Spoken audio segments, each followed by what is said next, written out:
વડોદરા શહેરના હરણી વિસ્તારમાં આવેલી નાગેશ્વર સોસાયટીમાં રહેતા સિનિયર સિટીઝન ઇવનિંગ વોક માટે નીકળ્યા હતા. તે દરમિયાન અછોડા તૂટવાની ઘટના બની હતી, જે ઘટના સીસીટીવી કેમેરામાં કેદ થઈ છે. નાગેશ્વર સોસાયટીમાં રહેતા કૃષ્ણકાંત શાહ ખાનગી ફાઇનાન્સના વ્યવસાય સાથે સંકળાયેલા છે. મંગળવારે રાત્રે તેઓ પત્ની ભાવનાબેન સાથે સોસાયટીના રોડ ઉપર વોક કરી રહ્યા હતા. રાત્રિના લગભગ 9:30 આસપાસ બાઇક ઉપર સવાર 2 વ્યક્તિઓ આવ્યા હતા. આ પૈકીના પાછળની સીટ પર બેઠેલા સાગરીત ચાલતો પાછળ આવ્યો હતો અને ગળામાંથી ₹40,000ની કિંમતની સોનાની તુલસીની માળા તોડીને ભાગી ગયો હતો. તેને રોડ ઉપર પથરાયેલી રેતીને કારણે પગ સ્લીપ થયો હતો અને તેઓ પટકાયા હતા.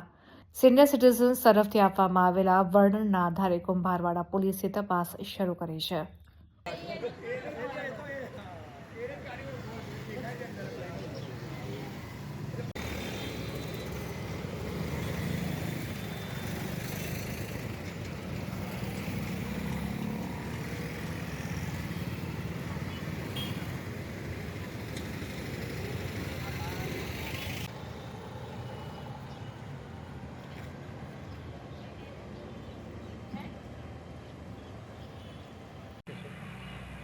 હું નાગેશ્વરમાં રહું છું અને નાગેશ્વર સોસાયટીમાં અમે મેઇન રોડ ઉપર હું અને મારા મિસ્ટર રાત્રે વોક કરવા નીકળ્યા હતા.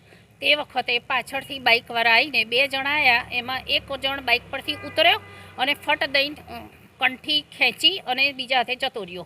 અને હજુ તો હું પેલા બાઇકવાળાને કહું છું ચોર ચોર ચોર, પણ એ એનું જ બાઇક હતું, તો એ એના બાઇક ઉપર બેસીને ભાગી ગયો. પછી મેં ચોર ચોર ચોર કરીને બૂમો પાડી તો લગભગ 40થી 50 જણ ભેગા થઈ ગયા. એ લોકો તરત એક એક્ટિવા લઈને પાછળ બી ગયા, પણ 1 સેકન્ડમાં તો એ ક્યાંય જતો રહ્યો, ખબર ના પડી. એટલે એક તોલાની હશે. અને મેઇન વિસ્તારમાં આવું થાય અને થાંભલાની સ્ટ્રીટ નીચે આવું થાય એટલે બધું બહુ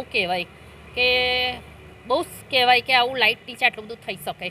અંધારામાં થાય, ગલીમાં થાય તો સમજ્યા, પણ આ તો મેઇન રોડ અને ચારે બાજુ રસ્તા છે. ચારે બાજુથી ગમે ત્યારે ગમે તે વ્હીકલ આવી શકે એવી પરિસ્થિતિ હતી, તો પણ એ આવું કરીને જતો રહ્યો છે. શું લાગે છે કે અહીંયા જે પોલીસ બંદોબસ્ત વધારવો જોઈએ? હા, પોલીસનું થોડું વધારવું જોઈએ. અને મેઇન રોડ ઉપર જ્યાં દુકાનો થાય છે બધી વધારાની, એ બધી બંધ કરાવી દેવી જોઈએ. એના ઓથા આગળ એ લોકો આ બધું કરતા હોય છે, એટલે મેઇન રોડ ચોખ્ખો કરી દેવો જોઈએ. અમે અહીં ફતેપુરા આગળ છે, પેલું કુંભારવાડામાં ફરિયાદ નોંધાઈ છે. અને તરત પોલીસનું પેટ્રોલિંગ ચાલતું હતું, પોલીસ તરત આવ્યા, અમને હેલ્પ કરી. એ પણ બાઇક લઈને ગયા, પણ કંઈ મળ્યો નહીં. એ ગયા, એ માસ્ક બાંધીને આવ્યો હતો અને ટોપી બી પહેરેલી હતી અને પલ્સર બાઇક હતું. 2 જણ હતા. એમાં એક ઉતર્યો ને એક બાઇક ટર્ન મારીને તૈયાર રાખ્યો હતો અને તરત જ એ લોકો નીકળી ગયા. 9:30 અમે આટા મારતા હતા, એટલે 9:30-10 થઈ હશે. અમારે ચોથા આટે આવું થયું. શું લાગે છે કે તમને કોઈ જાણ ભેદું એવું?